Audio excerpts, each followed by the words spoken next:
are then, it is the final round of this incredible F1 season, and let's have a look at the final pieces of news and practice pointers that we've got for this season. First of all, Valtteri Bottas has apparently received a lot of offers from many different teams to join them. Bottas has already confirmed that he will not be at BMW next year, and he has decided that he wants to move to a completely different team after struggling to get involved with them in the past 2 seasons, and he says that a lot of offers have come his way and he really does need to think about it. Speaking of offers, Ferrari have refused to comment on Fernando Alonso's speculation. Fernando Alonso said that openly last week that he would be more than happy to join Ferrari once again and drive for them for another few seasons, he says. And that's a very critical thing to say. Christian Horner has praised George Russell's comeback performance. At the start of the season, we were absolutely bowling into George Russell about how poor he had been, but he's turned it around this season and has been on an absolute flyer ever since the halfway mark, and Christian Horner praises his mentality during this time. And Reese finally believes that this year has been a great learning curve for him. Reese says it's not been the absolute perfect season for him at Mercedes, but he felt like he's had a lot to learn and a lot to do, and he felt like so far he's had some standout races this season, and he needs to work on consistency and bringing the fight to the likes of Tom and Sam and George Russell. So a one-stop race is predicted for most here. Of course, we believe that the super soft tyres will be difficult to make the one-stop work with, but not impossible. Sam and George Russell are showing great pace in practice, with both of them setting very, very competitive lap times, although as we've seen in the past, with Sam, he definitely can step it up when he needs to in the race. And Audi are looking set to be best of the rest behind McLaren in this stage. They reckon that they have the pace to potentially beat Red Bull as well, and they think that they've got the second best car on the grid this weekend, and are looking forward to trying to take that fight. Audi do obviously speculise that they do believe that there's still more to come from the top 3 teams in McLaren, Mercedes and Red Bull, but for now they believe that they've got everything that they can to take the fight to them. But without further ado, it's time for the final qualifying session and the final race of this season.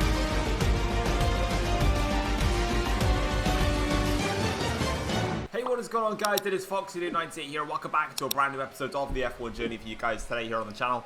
So we are here for the finale now of this series. We're here for round number 15 at the Belgian Grand Prix. And if you haven't seen the last episode, I recommend you go and check that one out because I'm about to spoil it for a specific reason. But yeah, go check that one out if you haven't done so already. But as you can see here at the Belgian Grand Prix, we have got a new helmet on my car for this weekend. On my head. Yeah, I went ahead and created a special championship-winning helmet for this event, which I was quite happy about. I actually quite liked it, and it's quite weird. I look at the blue and white helmet that I've been using all season, or the blue, black and white, and then I look at this black and yellow helmet, and it's actually really, really cool, so I really like it. But yeah, obviously I've got a championship-winning helmet for this weekend. Moving on then into qualifying itself, though. So our first lap was just a kind of a basic banker lap for ourselves, nothing like crazy in there. And on this occasion, you can see here now, as we head up to the start-finish line here, it's a 144.1, which puts us in P6 for the moment, but there's a lot of time to find, and also there's a lot of ERS management that we can do better, and obviously like that.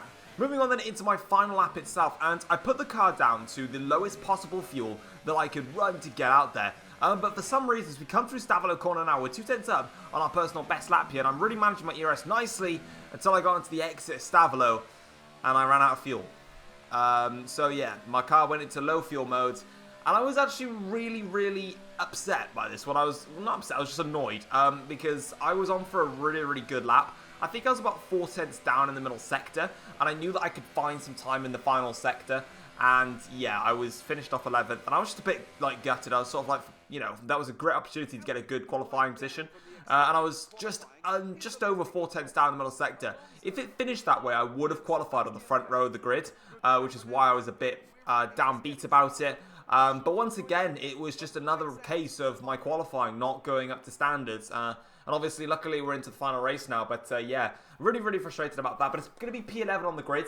Gives us a free option for tyres, which is nice. And we're going to do the soft to the medium tyres. That is the projected strategy plan. And that's what we're going to go with today. So yeah, hopefully we can try and get a good result from that itself then as we go onto this one then. As you can see, then we're on the grid here for the start of the Belgian Grand Prix. We've got 5 red lights now here for the start of the Belgian Grand Prix, and it's lights out when we go here to start the Belgian Grand Prix. It's actually been a decent start for us off the line here, as we now have to cover off there one of the Renaults. I think that was Ricardo who tried to come on our inside there. As we now go down into turn 1, that's some carbon fiber that's just gone off the track slightly there, as we now go diving down in towards this long straight before Eau Rouge, now the classic corner itself, as we've made up a couple of places here off the opening sequence, as we now flying up Eau Rouge here. I love this corner, the best corner on the Formula 1 calendar by far. As we can see now here, Sam under pressure from George Russell as they go up the hill now towards Lecombe now, and I think this might just be in George Russell's favour here. Sam under pressure as they go in towards Lecombe, nearly 4 wide there, but it doesn't quite work out. Russell tries to fight it off against Sam, but it's not going to work out in his favour on that occasion. He's going to have to sit back and just allow Sam to pull off into the distance. Meanwhile, you can see that we've had a fantastic start in the background there as Vettel and Rosberg battle quite hard here, because we're now onto the back of Lando Norris. So it's Sam, Russell, Vettel, Rosberg, Norris, then myself. I think I'm in P7 at this rate, or P6,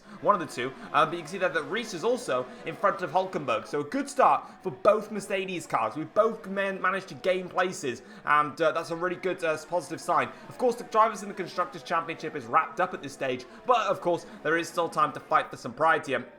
And, of course, we still want to try and do our best as we possibly can. But it's going to be difficult these opening phases, especially with my tyres being a step harder than the guys around me. So I've got a little bit of a disadvantage on my shoulders here as we now go through the excess Davlo and heading towards Blanchimont now. And the bus stop chicane coming up very shortly. Reese here having a look. He's a little bit close to me there. A little bit side-by-side action there, but Reese eventually decides that he's not close enough to go for the manoeuvre now as we go through Blanchimont and up towards the bus stop chicane now. You can see here that we're dropping back a little bit now from the front lot, but we go in towards the bus stop and we gain all that time back, and that's very good for us now as we continue to blast our way now down onto the straight. Sam does lead the Grand Prix then after the first lap, and meanwhile though, we've still got potential to go for an attack in towards La Source here, down the inside of Lando Norris. He left that door wide open for us then. That was quite a simple overtake actually, and I don't think Lando really put up that much of a fight, and I think there's a reason why, because now as we've gone to the straight up towards Eau Rouge, Lando's going to have a great slipstream on the back of my car here, and I've lost a bit of time on the exit of Eau Rouge. You can see, I think I might have actually cut Eau Rouge then. I'm pretty sure I got a track extension warning for that.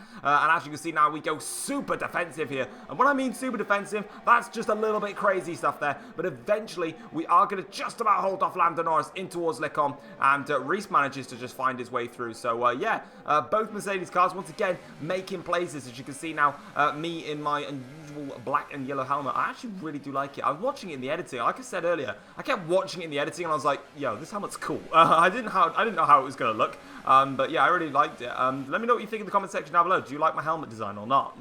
Probably not. But as we go now onto the end of lap 2 to start lap 3 of the Grand Prix, Sam does lead the way, but George Russell is pretty much keeping him in close proximities as we're now trying to catch up to the back of Rosberg and Vettel here for the scraps for the final place on the podium, as Russell and Sam begin to pull away quite quickly now. And we up the ante into a bit of rich mixture here now as we increase our speed as we go towards Eau Rouge now. This is a decent opportunity for us to get on the attack, but it's not a very nice place for myself. I've noticed that in the start of the stint, it's just not working on these soft tyres on this opening phase, as Reese now is going on the attack here with DRS now in towards the Lecombe once again here. We break a little bit later, completely shut the door there, give Reese nowhere to move in that scenario. It was such a heavy defence there from myself, but at the end of the day, I don't really want Reese beating me once again, because of course Reese beat me in Japan fair and square, and I want to beat him here in Belgium. As Sam now, you can see here, despite the fact he got the race lead, he's not exactly having things his own way. You just saw on that camera shot there that George Russell is very much keeping Sam in close proximity. So yeah, Sam not having an easy race. It was just like last time in Japan when Sam was able to was overtaken by Reese and had to try and fight him for a good 15 laps or so. But as you can see here, though, Sebastian Vettel on the next lap now is onto the back of Nico Rosberg. So Rosberg did make the move on Sebastian, but now Seb wants the place back from Nico as they go up to down the Camel Straight here.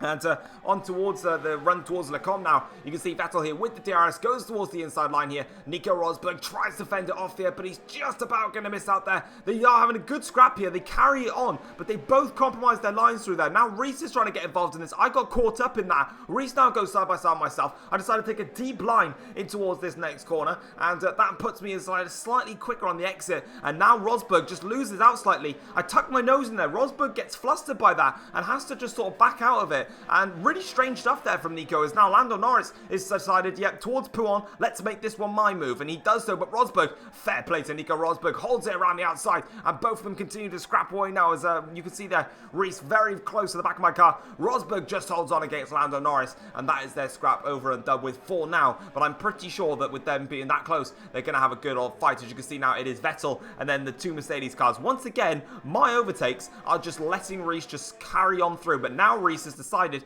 that he's bored of just just getting past when I do. He wants to do it by himself, as he now goes through towards Blanchemont here. Now he gets the move done, and actually just out-dragged me through there, so he's obviously running a slightly higher, more power unit. My hiccups are on fire right now, but we go diving down the bus stop chicane here on Reese, and this time we close off the door once again. Reese gets a little bit compromised on the exit of the chicane, and that just gives me the little breakaway that I needed as well. Lando Norris and Nico Rosberg are still having some fun here as they go in towards La Source now. This is going to be Lando Norris's position because, of course, he had the exit. There's a lock up there in towards La Source. That's not going to help his tyres at all there. As you can see, myself, Vettel, and Reese are pulling away from Lando Norris, Rosberg, Hulkenberg, and Pascal Wehrlein behind there. And as they make the charge up to Eau Rouge now, as here comes Rosberg now with a cracking attempt here towards Eau Rouge. It doesn't work from that occasion, and he has to sit back there. That would have been so good if he managed to pull that one off, but he couldn't pull it off. Now he waits to the Kemmel Straight Slipstream DRS Fest. Now he can blast his way through, which is exactly what he's doing, and that is him making the overtake stick. And as you can see there, Hulkenberg, though, is trying to have a little bit of a look at this. So Nico comes out of nowhere here, tries to fight with Rosberg, actually. So you can see myself going through there. Reese now goes through there. Hulkenberg now tries to go through there, and as he goes towards the inside line, that is his position done on Nico Rosberg. Overtake done. Norris losing even more places. He might just lose out to Hamilton here in towards the corner with no name. And he just, yes, he holds on to it. So Norris there keeping places, but also dropping them quite quickly. Also, not so good news for Sam at the front, because I said to you guys that Russell was keeping Sam in close proximity. Well, guess what? Russell is right on the back of Sam now, and as they go up towards the Kemmel Straight, the fight for the lead now gets underway here as Russell gets the DRS open, goes to the inside line. This is where he's got not the best straight line speed, but it's just enough here to give him the lead of the Belgian Grand Prix, and he locks up slightly in the exit there of Lecon, but he takes the lead of the Belgian Grand Prix, and that is really going to fire up Sam now, because he's having a comfortable race so far, albeit with Russell in proximity range, but he is now going to have to fight for it. On to lap 6 of the Grand Prix though, and for us, we're now making our pursuit onto Sebastian Vettel as our soft tyres now start to come into their own versus those on the super soft tyres. And what I was actually quite curious about, and I was a bit, well, nervous about, was that everyone has been going quite long on the super soft tyres. The strategy for the 2-stop was to pit on lap 4 for a set of softs and then go to another set of softs, but no one seems to have done that. Everyone's like Vettel here is on lap 7 of the Grand Prix. My pit stop is on lap 9, which kind of begged me the question, is everybody actually doing a 1-stop, and has that caught me out? As we now go on to the exit of Eau Rouge here, wasn't the best run through there, but we do have DRS, we do have rich mixture, overtake mode and slipstream. We've got all the power behind us to try and get past Vettel. We move to the inside line into Lecon. We make the move stick there, braking nice and late and confirming the overtake there, and that is us up into P1 of this Grand Prix. We now lead the Belgian Grand Prix as all the rest have stopped behind us, so we now have the race lead. And of course, it's all about what tyres is everyone going to stop onto. Is Vettel going to stop onto mediums and then everyone else is going to stop onto the soft tyres? We're not too sure. But onto lap 9 of the Grand Prix, unfortunately, my fate was sealed. As you can see there on the top left of your screens, it's myself ahead of Charles Leclerc and then George Russell. So unfortunately, this is going to be a time whereby, well, Russell and Sam must be on medium tyres, meaning that my first stint on these slower soft tyres was actually a waste of time, which I was really, again, just annoyed about. So wherever I finish now in this race, it could have potentially been so much higher, as obviously I've been looking to try and outperform the teams around me. But obviously, we're going to do what we can with what we've got. So we can't debate about it now. We've just got to keep going on our ways. One of the Renault cars there goes breezing on through. What we did do, though, is manage to build a bit of an advantage between myself and Sebastian Vettel with some quick laps in there. As meanwhile, though, here comes Sam, though, with some DRS on the Kemmel Straight. He's come back at George Russell now, and that is Sam comfortably into the lead of the Belgian Grand Prix. So Sam pretty much probably just turned up the power unit a little bit. He obviously did that against Reese in Japan, and he's done it against George Russell here today, and George will unfortunately have to sit back a little bit longer. Speaking of Reese, actually, he's actually caught up in a brawl, in a battle here between Hulkenberg and Lando Norris a little bit further down as they go in towards Lecom now. Brilliant helicopter cam here as Reese now fights heavily against Lando Norris. Hulkenberg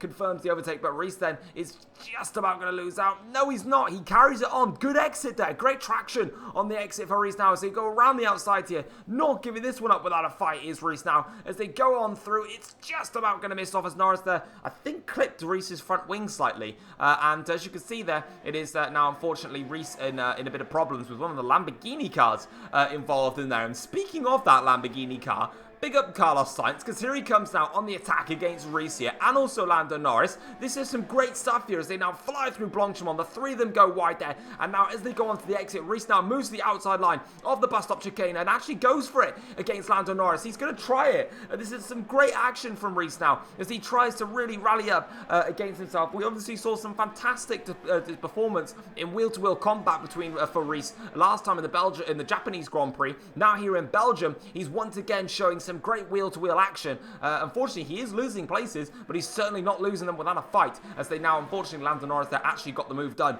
in towards La Source, which is a little bit too quick, but now up towards Eau Rouge and down the Camel Straight here. This is where, of course, this is going to be a big problem. Beautiful camera shot there, as we see them fly up the hill now and down Camel Straight. You can see how much Hulkenberg is eligible to just blast away from this now, as Reese opens up the DRS, flies past Lando Norris as they go in towards Lecom. Reese now goes down the inside. Will he make this move stick this time, or will Norris continue to fight it off? No, Norris still fights this one off as they now go in towards the left-hander here, right-hander even. I can't get my lefts and rights correct. Norris now is going to hold on because Reese last lap got the better traction. And is that some damage actually on Reese's front wing? I swear I just saw some damage on the end plate of Reese's car there. So maybe that's why he's been dropping back, because he was right behind me early on in the Grand Prix.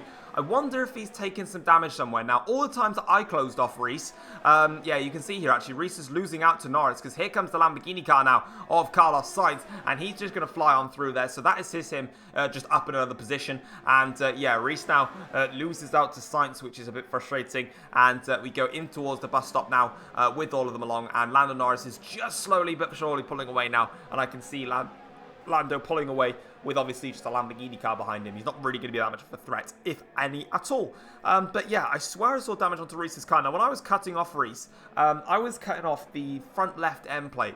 On both occasions did I cut off the front left end plate.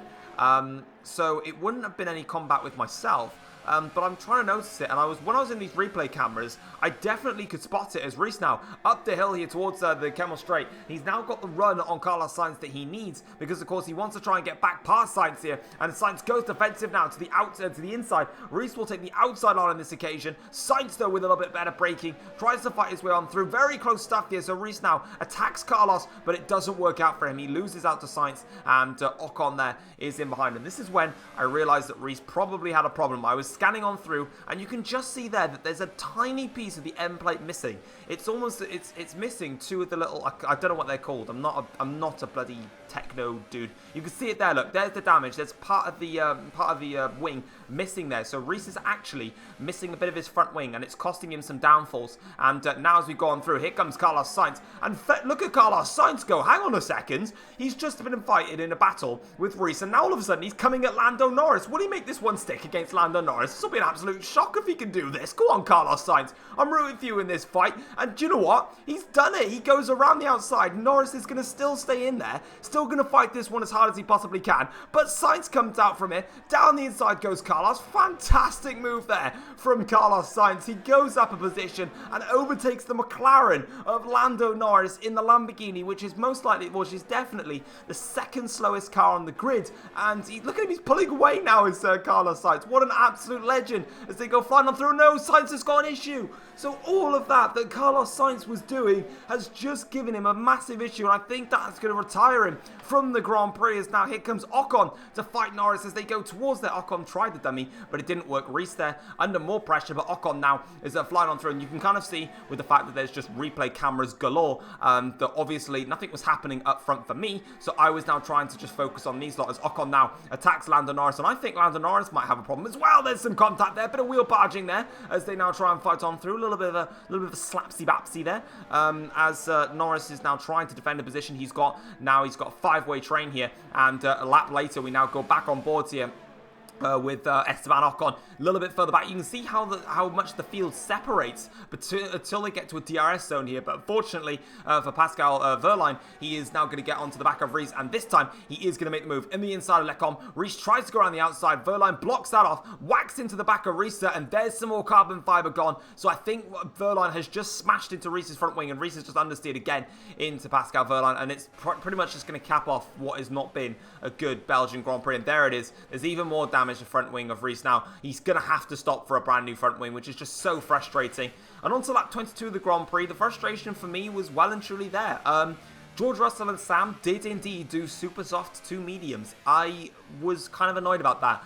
That meant for me in this entire Grand Prix, as I go very well on the exit of Stavler there and lose the back end again, it meant for this entire Grand Prix, I ran the entire first stint on a slower tyre compound set, which I really struggled in the first part of the race as Sam wins and sets the fastest lap to complete a hat-trick of race wins for Sam to finish off this Season 3 of the F1 journey. We now come through into the chicane. Nonetheless, though, it's been a championship-winning season for us, and we round off the season with 3rd place on the grid. You know what? It is what it is. It's been a sensational season. I've absolutely loved every single second of this season, and yeah, I cannot wait to try and bring this back in F1 2019. I don't know what my plans are for 2019, but if there's something that I would bring back, I would bring back this, of course. So Sam wins the Grand Prix ahead of George Russell, then it is myself ahead of Vettel and then Charles Leclerc. Lewis Hamilton finishes in 6th ahead of Hülkenberg and Pascal Wehrlein. Ocon finishes in 9th and Verstappen in 10th to round that off. But let's have a look at the Drivers' and Championships and the Constructors, and then round it off with the post-race notebook for the... And here we are then, it is the final World Drivers' Championship for Season 3 of the F1 journey. And of course, we managed to win this season with a total point score of 255 points. Sam manages to finish runner-up in the World Championship after getting a fantastic run of form with 3 race wins in a row. He finished on 229 points and finished 26 points behind me in the championship. He certainly closed it up after what it was at a stage. It was over 50-odd points, but he managed to half that in that time. Unfortunately, it was just not enough. Pascal Wehrlein holds on to P3 in the World Championship ahead of George Russell, who managed to overtake Reese in the end. Pascal Wehrlein finishes on 142 points, and despite a full second half of the season, especially like his podium in Singapore, really helped him out. Otherwise, it could have been a lot worse for him. Russell with a great second half of the year on 129 points. Reese finishes the season with 120 points and finishes in 5th in the championship and manages to beat Sebastian Vettel in the end by 5 points, which he'll be really happy about. Of course, he didn't score any points today, but he probably would have been satisfied with that. Lando Norris finishes on 99 points, with Lewis Hamilton finishing on 98 points, just 1 point behind. Charles Leclerc finished the season with 82 points, probably my standout man for the season, in a Porsche car that wasn't really as dominant and wasn't really as fast as probably the likes of Audi, McLaren, and Mercedes and Red Bull. He really got the fight in with us and manages to finish with 82 points. Nico Hülkenberg finishes in the top 10 of the championship with 58 points, but clearly it's going to be a season to forget for Ferraris. They need to move on from that. But let's go and have a look how the second half of the table looked as well.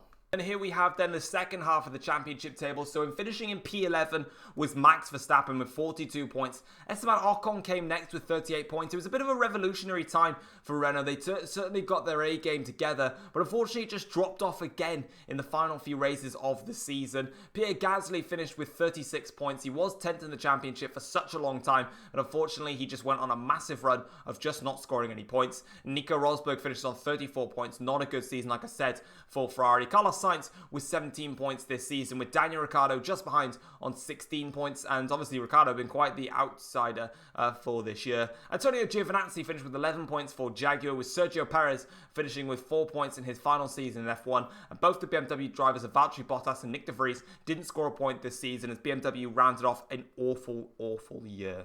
Into the Constructors' Championship then, and Mercedes have won the Constructors' Championship with 374 points. And like I said, the first time that it's been a non-Ferrari constructor winning the Constructors. McLaren with 328 points, finishing second overall. Aston Martin Red Bull Racing finished the season with 3rd place. They'll be satisfied with that. 261 points to their name, with Audi on 213 points. A very good year for Audi, just not quite there though on that occasion. Porsche finished off the season with 124 points to their name. Very, very good season for Porsche. Definitely one that surprised pretty much the entire paddock. Ferrari finished the season with 92 points, couldn't quite breach the 100-point mark, which is a bit of a shame considering how well they've done the past 2 seasons. Renault finished on 54 points, with Jaguar on 47 points. Lamborghini scored an impressive 21 points, and BMW failed to score a single point this season. But without further ado, let's get into the post-race notebook, and let's see what the teams and drivers had to say for the final time in the F1 journey.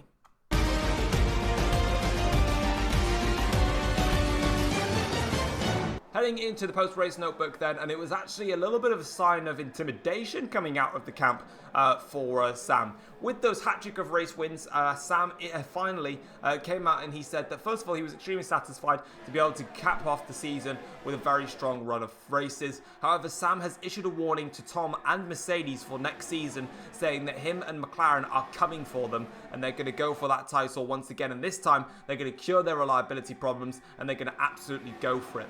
McLaren believed that their form that they showed in these final few races was a comparison to their true pace that they showed throughout the entirety of the season. Of course, there were some races, especially at the start of the year, when McLaren sort of just didn't quite get their act together. But when McLaren definitely got their act together, they were then let down by reliability, and unfortunately, we just didn't quite get to see what they were capable of. Finally, Reese was frustrated to lose out to the championship rivals that he was facing due to front wing damage. He says that a lot of the racing that was done out there today was completely unacceptable, and he wants to just get off with it now and get on and get ready for a new season. But he was still satisfied that he managed to pick up a race win this season nonetheless, and is looking forward to a new season. But anyway, guys, that is going to be it for the F1 journey. Thank you so much for watching this series. For those of you guys that have decided to tune in every single time to watch these videos, it's definitely, like I said, my outright favorite series ever on YouTube. And to think at a stage when this had all been lost and I decided to get my head down and rework it and get it all complete and do a full season really meant a lot to me, and it really means a lot to me that you guys continue to watch my videos, and also this series in particular, because I love it so much no matter how many people watch it. So thank you very much, guys. I really appreciate it, and I will see you guys for my first F1 2019 career mode video, obviously with F2, and then obviously I'll be doing career mode with McLaren this year, which I'm looking forward to. But until then, guys, thank you very much for watching, and I'll see you when F1 2019 comes out. Take care all. Peace.